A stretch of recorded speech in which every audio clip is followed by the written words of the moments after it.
दुर्गति नाशिनी दुर्गा जय जय, काल विनाशिनी काली जय जय। दुर्गति नाशिनी दुर्गा जय जय, काल विनाशिनी काली जय जय। उमा रमा ब्रह्माणी जय जय, राधा सीता रुक्मिणी जय जय। जय जय दुर्गा जय माता रा, जय गणेश जय शुभ आगारा। जगदम्बे जग जननी जय जय, सत्य सनातन देवी जय जय।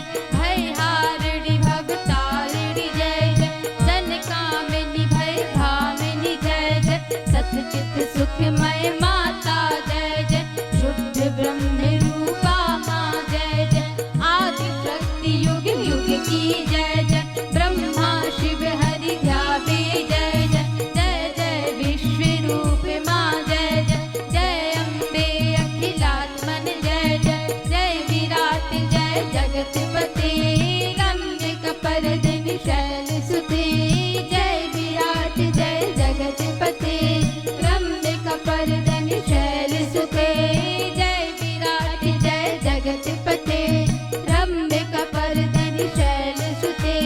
जय माता दी जय माता दी जय माता दी जय माता दी जय माता दी जय माता दी जय माता दी। दोनों हाथ माता दी जय माता दी जय माता दी जय माता दी जय माता दी। आते बोलो जय माता दी, जाते बोलो जय माता दी सब मिल बोलो, जय माता दी प्रेम से बोलो जय माता दी जय माता दी जय माता दी जय माता दी जय माता दी जय माता दी जय माता दी जय माता दी जय।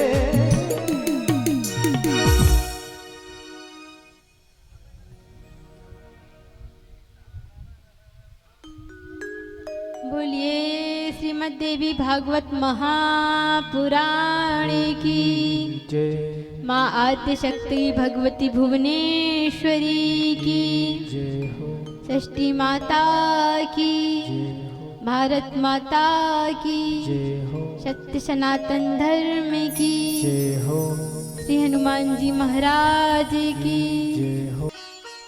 हिमालय बोले कि हे अम्ब, आप अपनी भक्ति बताने की कृपा कीजिए। सज्जनों, जैसे श्री कृष्ण भगवान ने गीता का ज्ञान श्री अर्जुन को दिया था, उसी प्रकार माँ भगवती अपने भक्ति का ज्ञान, देवी गीता का ज्ञान स्वयं माँ भगवती देवी हिमालय से कह रही हैं। भक्ति के बारे में कहा तो माँ भगवती भक्ति के बारे में ही श्रवण कराने लगी। और क्या कहती हैं? मार्गस्त्रयो में विख्यातः, मोक्ष प्राप्त नगाधिप। कर्म योगो ज्ञान योगो, भक्ति योगश्च सत्तमम्। माँ भगवती ने कहा कि हे पर्वतराज, मोक्ष प्राप्ति के 3 साधन हैं। कितने साधन हैं? 3। उत्तर भी देती जाइएगा। तो मोक्ष प्राप्ति के 3 साधन हैं। वो साधन कौन कौन से हैं? प्रथम साधन है कर्म योग। कौन सा योग? कर्म योग। और जो द्वितीय साधन है उसका नाम है ज्ञान योग। और जो तृतीय साधन है वह है भक्ति योग।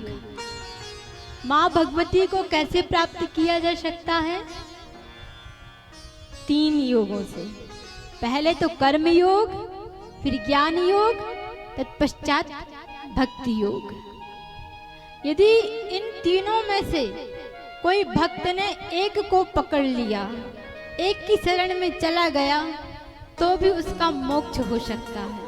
चाहे कर्म योग, चाहे ज्ञान योग, चाहे भक्ति योग, किंतु हो कैसे, कर्म कैसे हो, इस पे भी ध्यान देने योग्य है कि नहीं। पता चले कर्म बुरे कर लिए और सोच लिए कि हाँ हम माँ को प्राप्त कर लेंगे, क्यों, हमने कर्म किया है। तो ऐसा नहीं है, उसमें भी कर्म करने की भी विधि बताई गई है। कर्म कैसे करना चाहिए, सत्कर्म। सत्कर्म अर्थात सत्य सनातन धर्म में किया हुआ सत्कर्म ही उस भगवती के शरणागति को प्राप्त कराने योग्य हो सकता है। और ज्ञान भी बहुत सुंदर है ज्ञान। तो ज्ञान के बिना गति नहीं कही गई है, क्या कही गई है, ज्ञान के बिना गति हो ही नहीं सकती। मनुष्य को ज्ञान भी होना चाहिए। तत्पश्चात माँ भगवती ने भक्ति योग के बारे में बड़ा महत्व बताया है। माँ भगवती कहती हैं कि जितनी सरल विधि कर्म योग की और ज्ञान योग की नहीं है, उनसे भी सरल विधि यदि कोई है तो वह है भक्ति योग की। ये भक्ति ऐसी है जो हर कोई कर सकता है, और भक्त के लिए ये भक्ति कोई कठिन नहीं होती है। माँ की कृपा हो जाए तो सरलता से भक्ति मार्ग में पग रखते रखते वह भक्ति धारा के रूप में कब परिवर्तन हो जाता है उसका, कब भक्ति धारा में बहने लगता है, उसको कोई भान नहीं रहता। बस माँ की भक्ति में ही लीन रहता है भक्त। और भक्ति भी कितनी प्रकार की होती है, वह भी 3 प्रकार की होती है। वही सात्विकी भक्ति, राजस भक्ति और तामस भक्ति। तो सबसे उत्तम भक्ति यदि कोई कहा गया है तो वह कौन सी भक्ति, सात्विकी भक्ति। जो तामसी भक्ति होती है सज्जनों, वो ईर्ष्या पूर्वक की जाने वाली, अर्थात जो दूसरों को कष्ट देने के लिए, माँ को प्रसन्न करने के लिए जो भक्ति करते हैं, वह तामसी भक्ति होती है। कई प्रकार के भक्त होते हैं।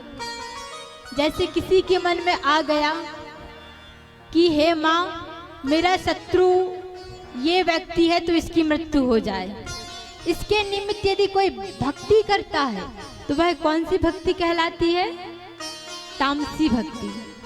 तामस से करी गई हुई भक्ति तामसी कहलाती है।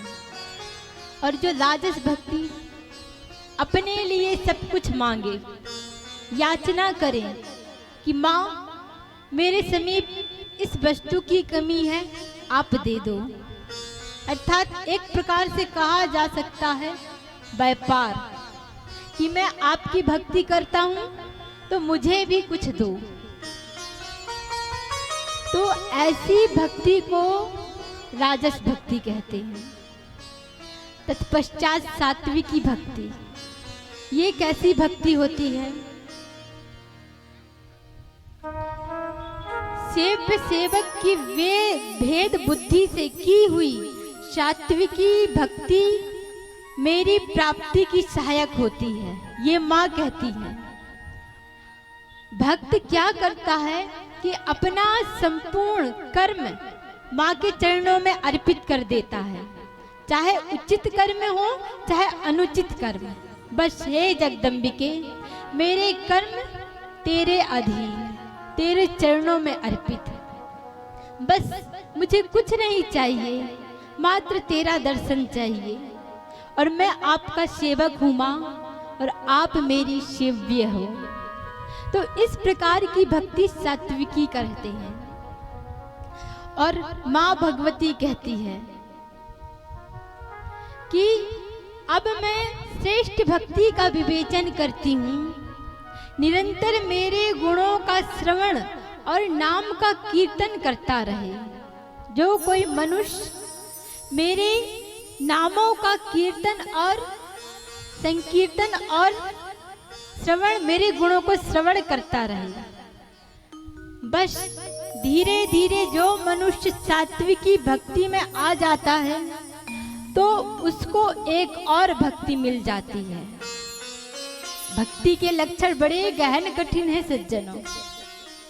तो वो कौन सी भक्ति है जो सात्विकी भक्ति के द्वारा मिल जाती, प्राप्त हो जाती है? तो माँ कहती हैं कि उस भक्ति का नाम है पराभक्ति। पराशक्ति की ही पराभक्ति हो सकती है। और वो भक्ति कैसी है?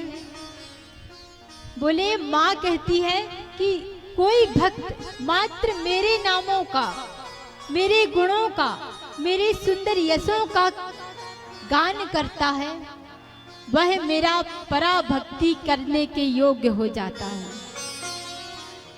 यहाँ तक कि अपने शरीर में भी ध्यान नहीं देता भक्त, मात्र माँ भगवती को ही अपना शरीर अर्पित कर देता है। आत्मा, तन, मन, धन सब कुछ माँ भगवती को ही अर्पित कर देता है इस भक्ति में। किंतु हम क्या करते हैं? अपने ग्रह के ग्रह स्वामी हम स्वयं बन जाते हैं। बन जाते हैं, बड़े अभिमान से कहते हैं कि मैं इस घर का मुखिया हूँ, इस ग्रह का ग्रह स्वामी हूँ। यदि आप अपने ग्रह स्वामिनी साक्षात माँ भगवती को ही बना लीजिए ना, तो देखो आपका उद्धार निश्चित है। निश्चित ही आपका उद्धार हो जाएगा, इस पृथ्वी लोक में भी और उस लोक में भी।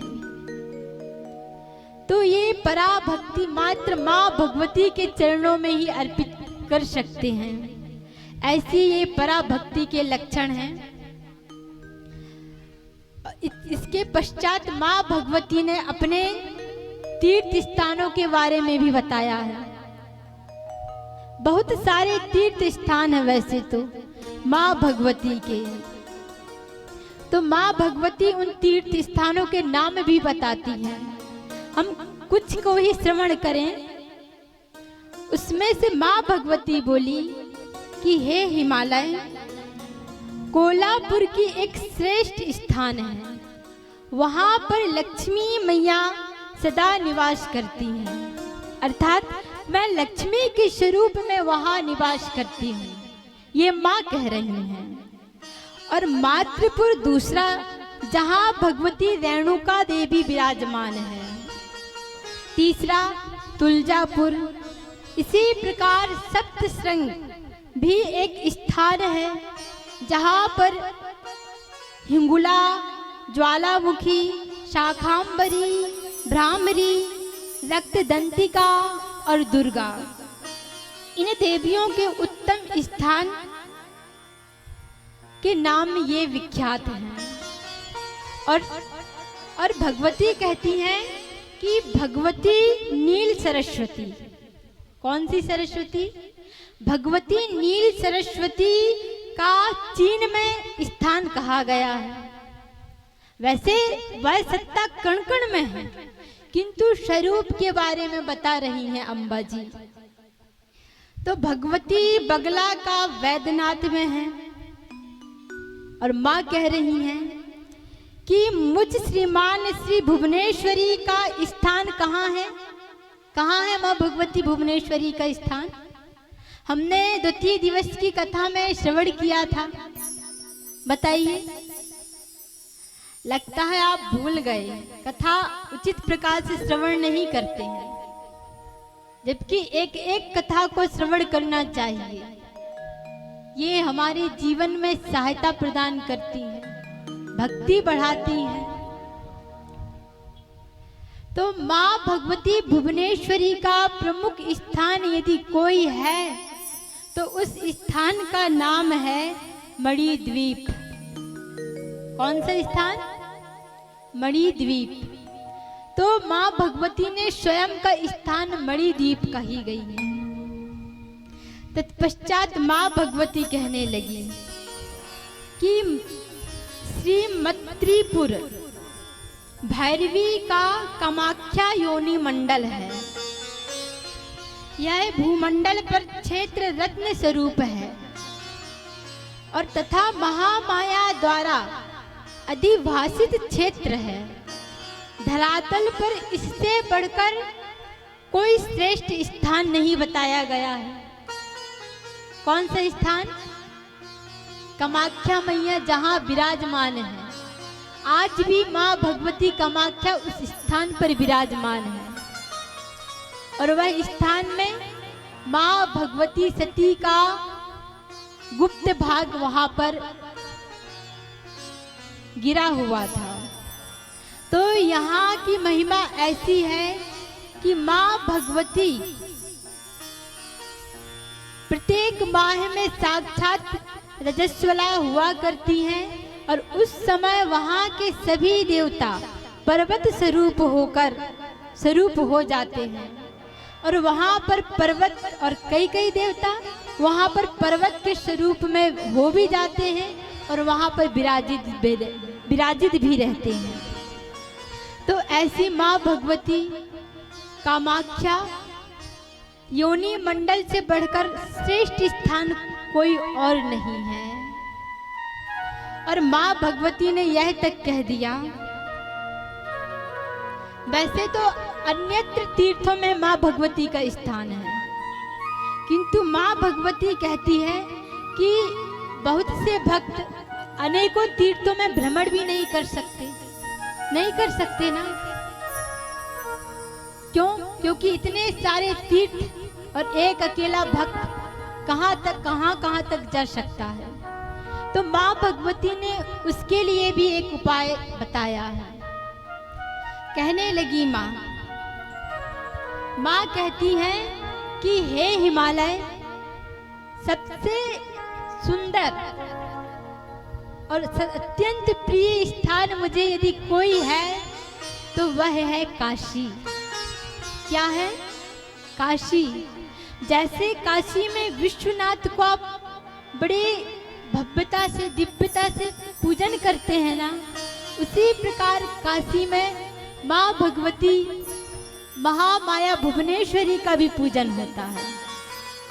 तो माँ कहती हैं कि हे पर्वतराज, पहले उन क्षेत्रों का महात्म्य सुनकर तत्पश्चात शास्त्रीय विधि से भगवती की पूजा करनी चाहिए।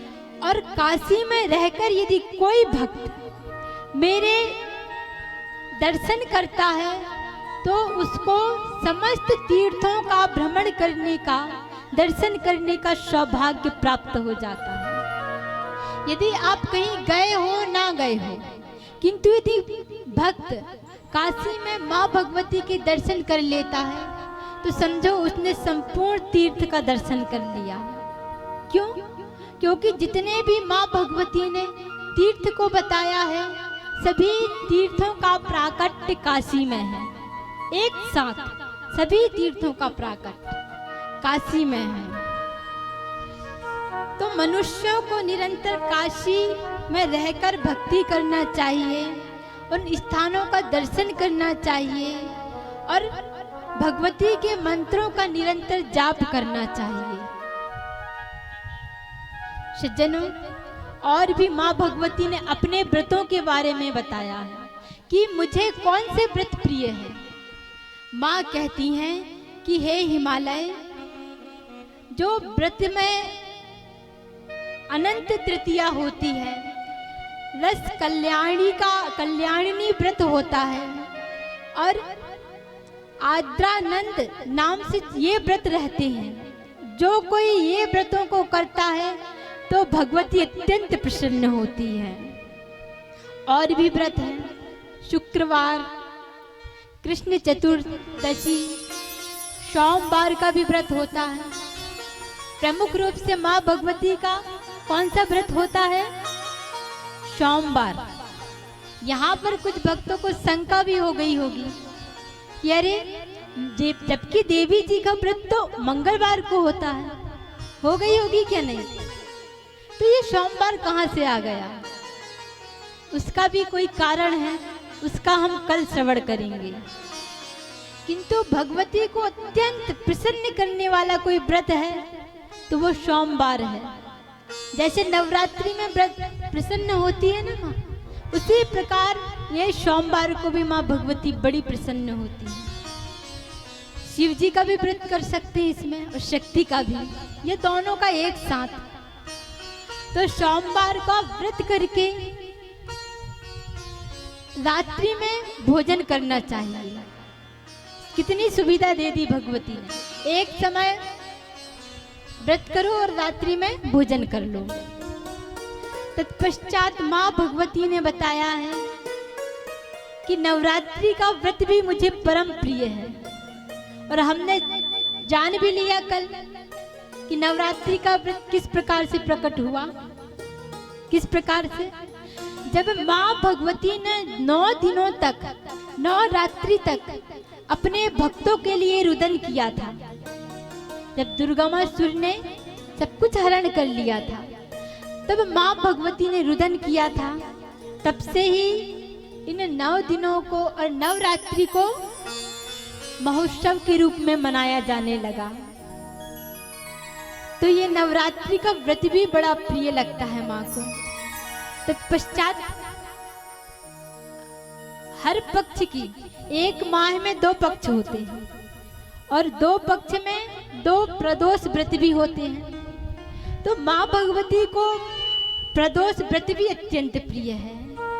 कैसे? ये प्रदोष व्रत बड़ा अनोखा है सज्जनों। ये व्रत को सभी करते हैं, त्रिदेव तक इस व्रत को करते हैं और यहाँ तक कि हमारे महादेव भी इस व्रत को करते हैं। कैसे करते हैं पता है आपको? महादेव जी क्या करते हैं, अपनी अर्धांगिनी पार्वती देवी क्या अपने आसन पर स्थान देकर उनको विराजित करते हैं। उस समय उनको भगवती भुवनेश्वरी का स्वरूप मानते हैं, उनका पूजन करते हैं। यहाँ तक कि सभी देवगणों का आवाहन करके उनको बुलाते हैं, वह भी पूजन करते हैं।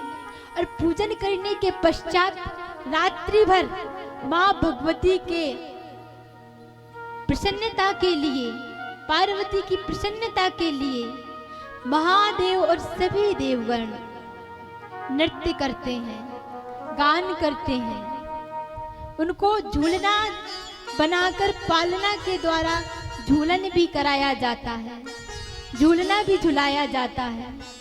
तो इस प्रकार माँ भगवती को प्रसन्न करने के लिए भगवान शंकर भी व्रत करते हैं। तो इस प्रकार ये प्रदोष का व्रत करते कि जो भी भक्त करते हैं तो माँ उन पर भी अत्यंत प्रसन्न हो जाती है। और माँ को श्रावण मास का भी अत्यंत प्रिय है। उसमें भी माँ भगवती का सुंदर झूलन उत्सव भी मनाया जाता है। माँ कहती है कि यदि कोई भक्त जगराते करता है और मेरा झूलन इस उत्सव मनाता है और मुझे प्रसन्न करने के लिए मेरे सम्मुख नृत्य करता है तो मैं बड़ी प्रसन्न होती हूँ। ये साक्षात माँ कह रही है। तत्पश्चात माँ भगवती का पूजन के विषय में भी आता है। तो हम उस पूजन को कैसा करना चाहिए, माँ भगवती को कैसा मनाना चाहिए, आइए हम श्रवण करते हैं एक भजन के माध्यम से। श्री राधे श्री राधे। बोलिए अम्बे मात की जय हो। पधारो देवी पूजन को हृदय मंदिर सजाया है। पधारो देवी पूजन को हृदय मंदिर सजाया है।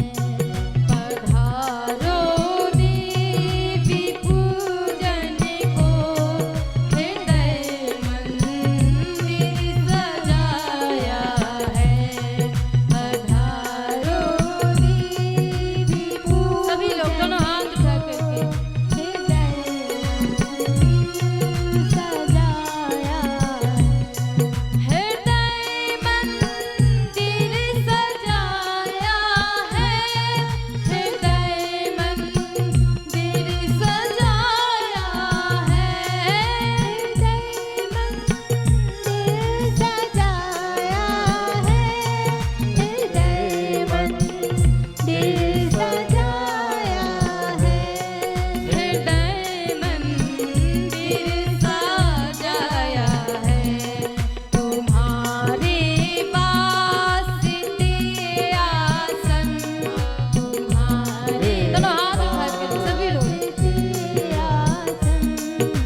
हाथों से ताली बजाते हुए। जय अम्बे की।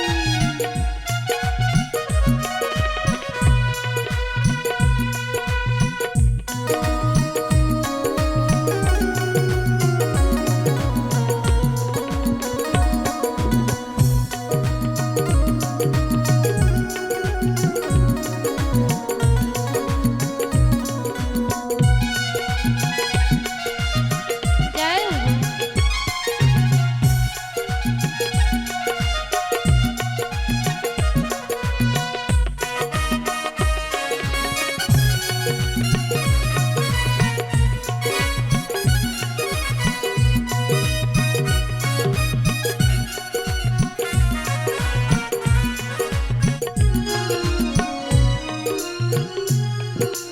और सजाई आरती हमने अधिक अनुराग को देवी। आरती हमने अधिक अनुराग को देवी। सजाई आरती हमने अधिक अनुराग को देवी। अधिक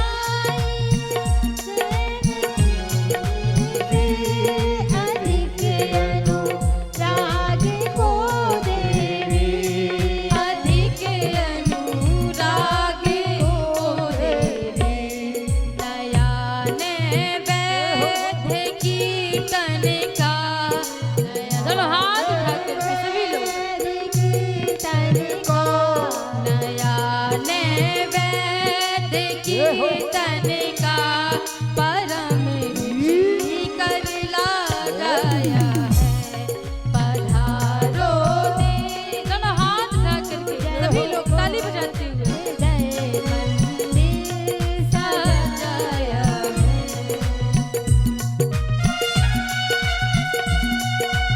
श्री राम है।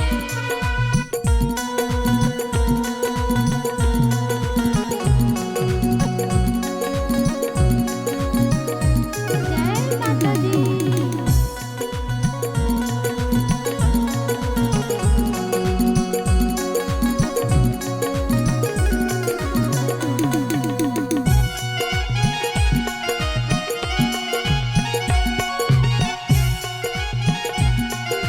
श्री राम है।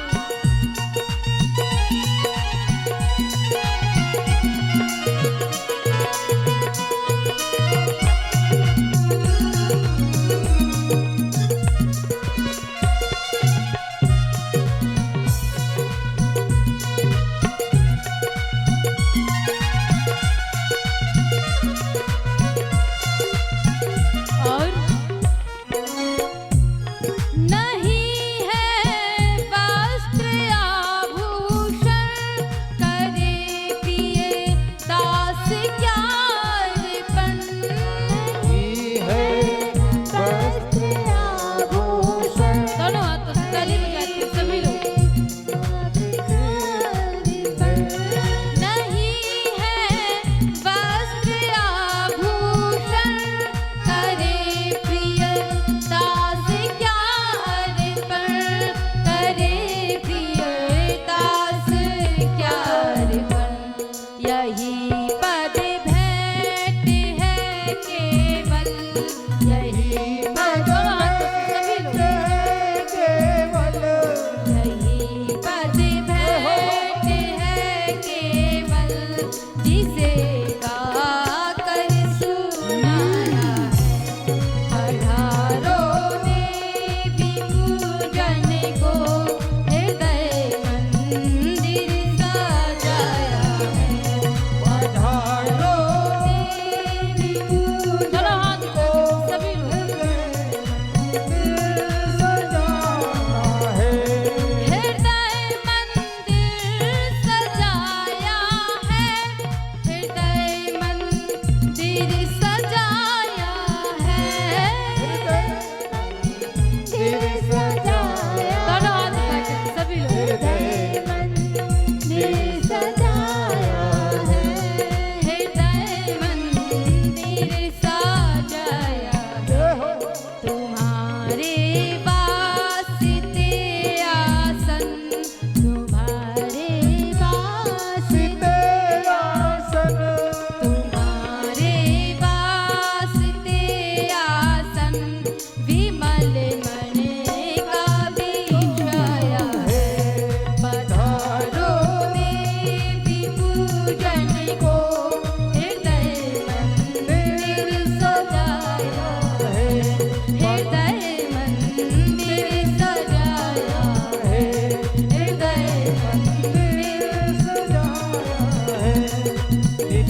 जय हो। सज्जनों, तत्पश्चात माँ भगवती ने और भी बड़ी सुंदर सुंदर देवी गीता में हिमाचल जी को कहा है। तत्पश्चात हिमाचल जी ने माँ भगवती को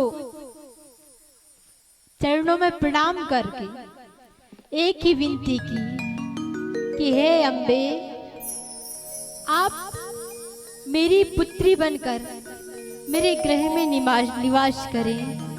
हे माँ, बस मैं आपसे यही प्रार्थना करता हूँ, यही आशीष चाहता हूँ। तत्पश्चात माँ भगवती ने कहा कि हे हिमालय, मैं साक्षात स्वयं आपकी पुत्री के रूप में आकर आपको आह्लादित प्रदान करूंगी। तत्पश्चात माँ भगवती अंतर ध्यान हो गई और माँ भगवती ने कुछ समय के पश्चात हिमाचल के यहाँ पुत्री के रूप में जन्म धारण कर लिया। बोलिए माँ भगवती पार्वती की जय। अब वह कन्या बालपन से ही भगवान शिव से प्रेम करती थी, करे भी क्यों ना। क्यों? क्योंकि वही शिव शक्ति है, वही सती है, स्वतः शिव से प्रेम करने वाली माँ पार्वती दिनों दिन बढ़ने लगी और महादेव की स्मरण में खोती गई। तत्पश्चात नारद जी के प्रेरणा अनुसार उन्होंने तपस्या किया भगवान महादेव की। और किस भावना से तपस्या की कि भगवान, हे महादेव, आप मेरे पति के रूप में मेरे पति बन जाइए। बड़ी गहन तपस्या कर रही है माँ पार्वती और मन में एक ही भावना है, बड़ी सुंदर भावना है, भगवान को पाने के लिए। तत्पश्चात भगवान को बुलाने लगी और भगवान को जैसे बुलाने की भावना से तपस्या करने लगी, तत्क्षण भगवान आ गए और भगवान ने माँ पार्वती को वरदान भी दिया और बड़े धूमधाम से भगवान शिव और माता पार्वती का विवाह हुआ। तत्पश्चात भगवान कार्तिकेय का भी जन्म हुआ, जिस कारण से समस्त संसार पीड़ित था। जिस ताड़क असुर से, उसी ताड़कासुर को भगवान कार्तिकेय ने उसका वध कर दिया। बोलिए भगवान कार्तिकेय की जय हो।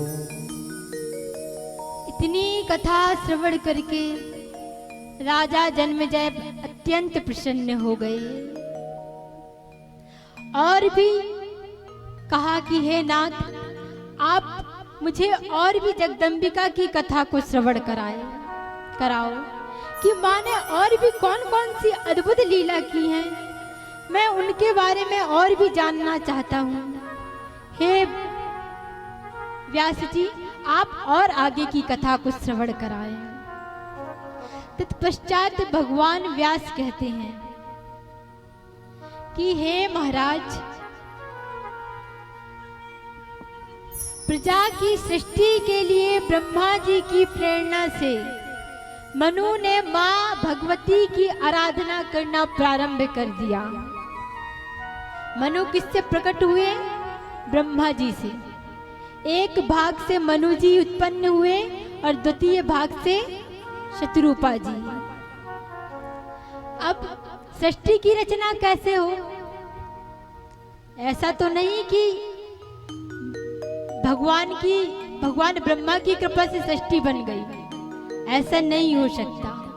माँ भगवती ने उनको एक निमित्त समझकर उनसे एक कार्य करवाया है, किंतु मूल कारण कौन है? माँ भगवती ही है। और ब्रह्मा जी ने आज्ञा दी कि हे मनु, माँ भगवती की तपस्या करो। जब माँ आपको आशीष प्रदान करेंगी तभी आप प्रजाओं की उत्पत्ति कर सकोगे, अर्थात मनुष्यों की रचना कर सकोगे। अब यहाँ पर प्रियव्रत जी महाराज जी ने भी वही कृत्य किया और माँ भगवती को मनाने लगे, स्तुति करने लगे। क्या स्तुति करते हैं? नमो नमस्ते देवेसी जगत कारिण कारिणे शंख चक्रे गदा हस्ते नारायण हृदयाश्रिते सर्वे मंगल मांगल्ये शिवे सर्वार्थ साधिके शरण्ये त्र्यंबके गौरी नारायणी नमोस्तुते। माँ भगवती की प्रार्थना करने लगे, तपस्या करने लगे। तत्क्षण माँ भगवती प्रसन्न हो गई और माँ ने कहा वरदान के रूप में कि हे मनु, मैं आपको वरदान देती हूँ कि आप प्रजाओं की उत्पत्ति का कारण बनोगे। और हे मनु, प्रमुख मनु आप ही रहोगे और आपके नाम पर मनवंतर का नाम होगा। इस प्रकार शुभ आशीष देकर भगवती अंतर ध्यान हो गई। सज्जनों, यहाँ पर पृथ्वी रसातल पर चली गई तो फिर पुनः भगवान श्री हरि नारायण ने बराह का स्वरूप धारण करके हिरण्याक्ष का वध करके पृथ्वी को यथा योग स्थान पर धारण किया। तत्पश्चात मनु ने अपना कार्य किया तो मनु की 3 पुत्रियां हुई, 2 पुत्र हुए। सर्वप्रथम उत्तानपाद के बड़े भ्राता का नाम प्रियव्रत, तत्पश्चात उत्तानपाद। तो ये जो प्रियव्रत जी महाराज हैं ये बड़े दिव्य हैं सज्जन। कल भी इनकी कथा आएगी तो हम संक्षिप्त में ही सुने कि ये प्रियव्रत ने ही इस धराधाम में सर्वप्रथम, इसमें कोई तर्क मत करना, हमने पहले ही कह दिया, तो इन प्रियव्रत ने ही सर्वप्रथम माँ भगवती की इस धराधाम पर भगवती षष्ठी देवी की उपासना की। किनकी? हमारी षष्ठी मैया की उपासना सर्वप्रथम किसने किया इस पृथ्वी में? प्रियव्रत जी महाराज ने।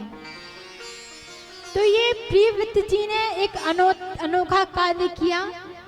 भक्ति में बड़ी शक्ति होती है। कौन सा कार्य किया कि अपनी भक्ति के प्रताप से रथ बनाया और अपनी भक्ति के प्रताप से 7 द्वीप की रचना कर दी। पहले पृथ्वी में अखंड थी, कोई देश नहीं था, किंतु उन्होंने 7 द्वीपों की रचना कर दी और यहाँ तक कि 7 समुद्रों की रचना कर दी प्रियव्रत जी महाराज ने। तो उनमें से एक प्रमुख द्वीप है जिसका नाम है जम्बू द्वीप।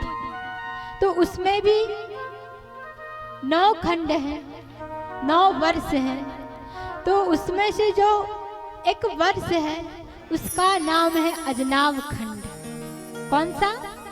अजनाव खंड अर्थात आर्यावर्त, या इस खंड का नाम ये भी कहें हम भारत। हमारा भारत आर्यावर्त है, अजनाव खंड इसी का नाम है। तो देवी पुराण में हमारे भारत देश की भी महिमा गाई गई है। वैसे माँ भगवती साक्षात संपूर्ण पृथ्वी के रूप में विराजित है, किंतु हम वो देश के निवासी हैं जो अपने देश में भी भगवती का सत्ता को स्थापित किए हैं, अर्थात माँ भगवती की सत्ता को अपने देश में भी देखते हैं। यहाँ तक कि अपने देश को माता मान लिया और क्या कहते हैं हम, भारत माता। बोलिए माँ भगवती भारत माता की जय। तो हमारा देश बड़ा पवित्र है, बड़ा पावन है। यहाँ पर भाग्यशाली मनुष्य जन्म ले सकते हैं और इस भारत देश को कर्म क्षेत्र कहा गया है। कौन सा क्षेत्र कहा गया है? कर्म क्षेत्र।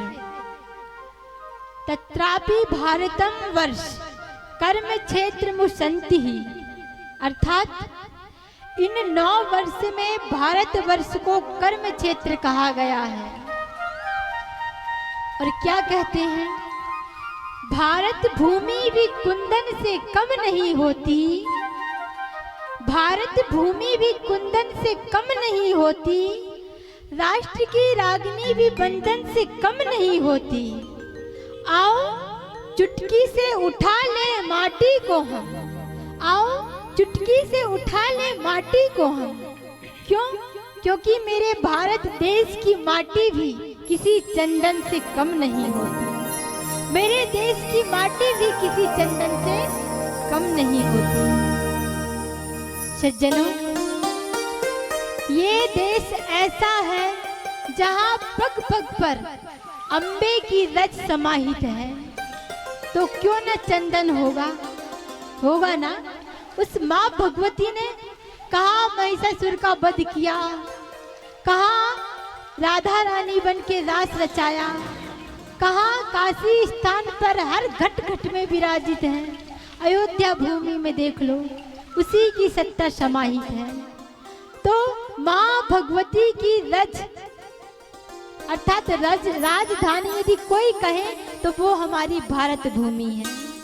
बड़ी पवित्र है ये भारत भूमि कि मेरे वतन से अच्छा कोई वतन नहीं है, सारे जहां से ऐसा कोई रत्न नहीं है। इस देश जैसी गंगा यमुना कहीं ना होगी, वेदों की खूबसूरत रचना कहीं ना होगी। इस देश जैसी धरती ऐसा गगन नहीं है, मेरे वतन से अच्छा कोई वतन नहीं है। तो सज्जनों, ये है भारत भूमि की महिमा।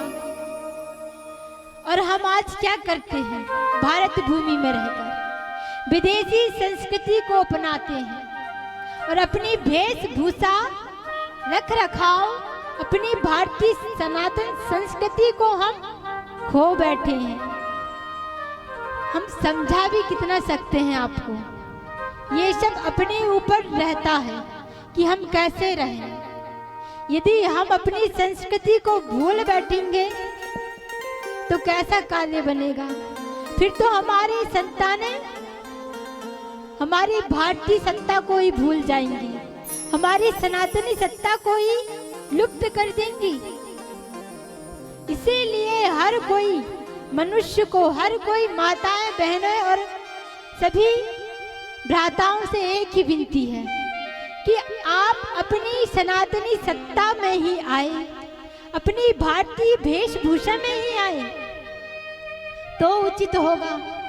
हमने अपना पहनावा खो दिए, अपना खान पान सब कुछ खो दिए, बस विदेशी संस्कृति को अपना रहे हैं। सज्जनों, सनातन में ही जो आनंद है ना, वो अन्य किसी में नहीं है, ये निश्चित है।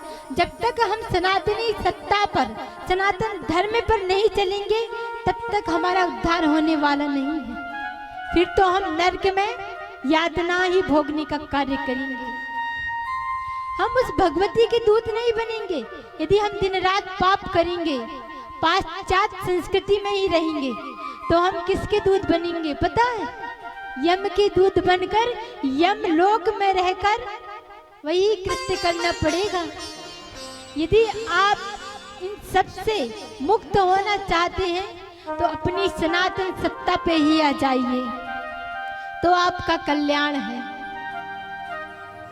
तो ये भारत भूमि बड़ी पवित्र है, उसके बारे में बताया गया है। तत्पश्चात नरकों का भी वर्णन किया गया है कि जो मनुष्य पाप कर्म करेगा, गौ हत्या करेगा, ब्राह्मण हत्या करेगा, माता पिता की हत्या करके उनको त्राण देगा, वो मनुष्य कहाँ जाएगा? नरक में जाएगा।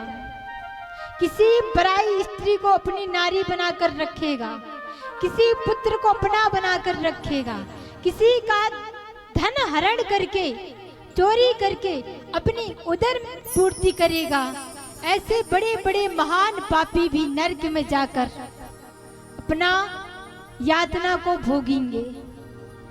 तो वैसे नरकों की संख्या बहुत है, और यदि आपको नरकों के बारे में भी बताएंगे ना माता, तो वो कथा 7 दिन तक पूरी नहीं होगी। आपका हृदय विदीर्ण हो जाएगा। इतने बड़े बड़े नरक हैं। यदि जो मनुष्य जैसा पाप करेगा ना, वैसे ही नरक में जाएंगे।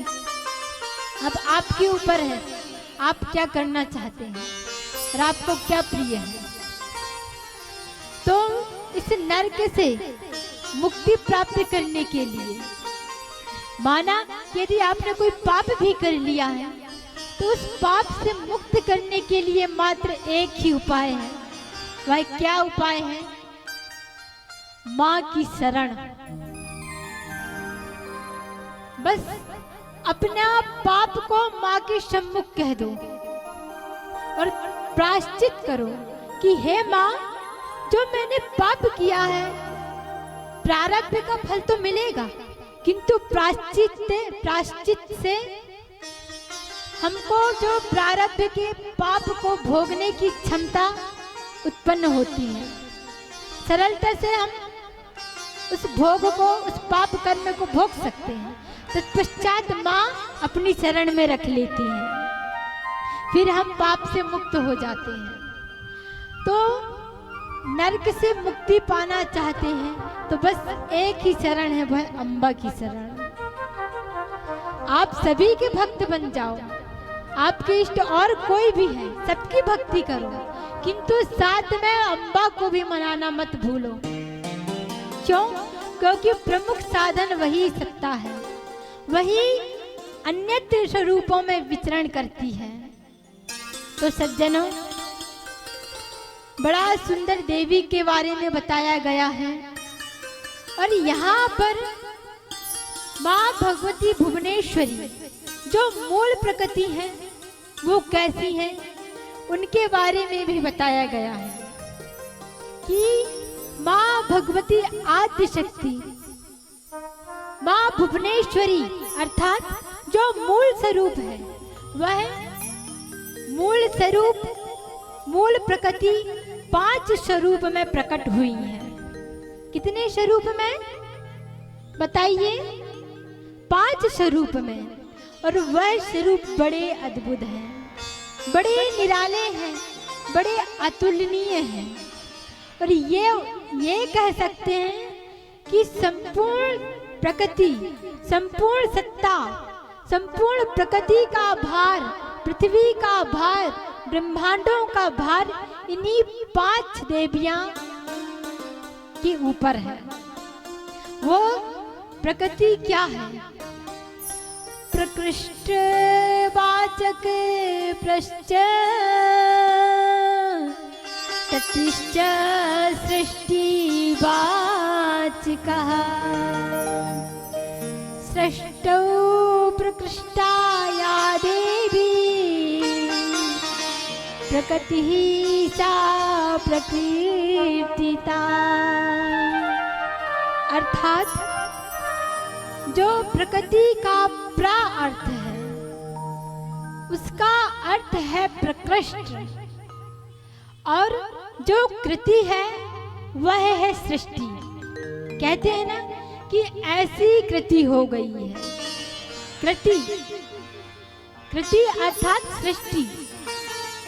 तो जो इसका अर्थ होता है कि सृष्टि के अर्थ का बोध होता है, अर्थात सृष्टि करने में जो परम प्रवीण है, सृष्टि करने में जो परम प्रवीण है, अर्थात जो सृष्टि को अपने अधीन करके उसको पुनः सृष्टि को परम प्रवीण करती है, अपने में आकर्षित करके उसकी रचना करती है, वो स्वतः प्रवीण होती है, तो उन देवी को प्रकृति कहा गया है। तो सर्वोत्तम सत्व गुण के अर्थ में प्राश शब्द है मध्यम, रजोगुण के अर्थ में क्र शब्द है और तमोगुण के अर्थ में ति शब्द है। तो जो त्रिगुणात्मक स्वरूपा है वही परम शक्ति के संपन्न होकर सृष्टि विषयक कार्य में प्रधान प्रकृति कहलाती है। ये पंच प्रकृति हैं, उनके नाम क्या हैं? उनके नाम इस प्रकार हैं। गणेश माता दुर्गाया, शिव रूपा शिव प्रिया। जो गणेश की माँ है और शिव की प्रिया है, जो शिव स्वरूपा है, वो प्रथम देवी का नाम है दुर्गा। क्या है? दुर्गा देवी, जो जिन्हें विष्णु माया भी कह सकते हैं, पूर्ण ब्रह्म स्वरूपिणी के नाम से भी विख्यात है, और सर्वाधिष्ठात्री देवी या सर्वरूपा सनातनी, वे शिव स्वरूपा सनातनी सबकी अधिष्ठात्री देवी है। उनका चरित्र बड़ा पवित्र है और ये अनंता है। तो पंच प्रकृति में प्रमुख देवी माँ भगवती दुर्गा, तत्पश्चात माँ भगवती लक्ष्मी देवी। ये देवी परम शुद्ध हैं, परम सत्य स्वरूपा हैं, जिन्हें माँ भगवती लक्ष्मी कहा जाता है। ये विष्णु प्रिया हैं, अर्थात भगवान श्री नारायण की अत्यंत प्रिया यदि कोई है तो वो महालक्ष्मी माँ भगवती है। ये इनका स्वभाव बड़ा पवित्र है, बड़ा शांत है, और ये संपत्ति की देवी है। सभी जानते हैं लक्ष्मी देवी, कौन नहीं जानेगा, और सभी लक्ष्मी को चाहते भी हैं। चाहते हैं ना, कोई निर्धन होना नहीं चाहता, सभी चाहता है कि हमारे सम्मुख लक्ष्मी आए। किंतु ध्यान रखना, लक्ष्मी कैसे आए ये हम कल की कथा में श्रवण करेंगे। तो ये बड़ी पवित्र है, इनका स्वभाव अत्यंत मधुर है। तत्पश्चात ये दूसरी देवी कही गई है। अब तीसरी देवी का नाम है माँ भगवती सरस्वती। ये सरस्वती पर ब्रह्म परमात्मा से संबंध रखने वाली है, विद्या को प्रदान करने वाली है, बुद्धि को प्रदान करने वाली ऐसी माँ भगवती सरस्वती है। इनकी एक कला से भक्त बड़ा विद्वान हो जाता है। जिस पर माँ प्रसन्न हो जाए उस मूक को वाचाल बना दे। ऐसा हुआ भी है कथा में, हम आपने श्रवण किया है। सत्यव्रत मूक ही तो था वह ब्राह्मण, तो एक बाग मंत्र से, बीज मंत्र से माँ भगवती सरस्वती ने उनको महान ज्ञानी बना दिया। ऐसी माँ भगवती सरस्वती हैं। तत्पश्चात माँ गायत्री, ये चारों वेदों की माता है, वेदों की जननी माँ भगवती गायत्री। और ये गायत्री संध्या वंदन के मंत्र और तंत्र का निर्माण इन्हीं माँ भगवती पर निर्भर है। और ये ब्राह्मणों की प्रिय देवी है। यदि कोई ब्राह्मण गायत्री का जाप नहीं करता मानो वो ब्राह्मण होते हुए भी चांडाल है। ये साक्षात देवी भागवत कहती है। तो ब्राह्मण का भी ब्राह्मणत्व किस पर निर्धारित करता है? गायत्री पर। और ये जो हम श्रवण कर रहे हैं श्रीमद् देवी भागवत महापुराण, ये महापुराण भी गायत्रीमय है। कैसी है? गायत्रीमय। तो ये परम ब्रह्म स्वरूपिणी माँ भगवती बड़ी सुंदर है, इनका स्वरूप। तत्पश्चात पांचवी देवी का नाम है जो सबसे सुंदर है। यदि कोई सुंदरता की देवी है तो माँ भगवती श्री राधिका रानी सबसे सुंदर है। और सबको आह्लाद प्रदान करने वाली माँ भगवती श्री राधिका रानी है।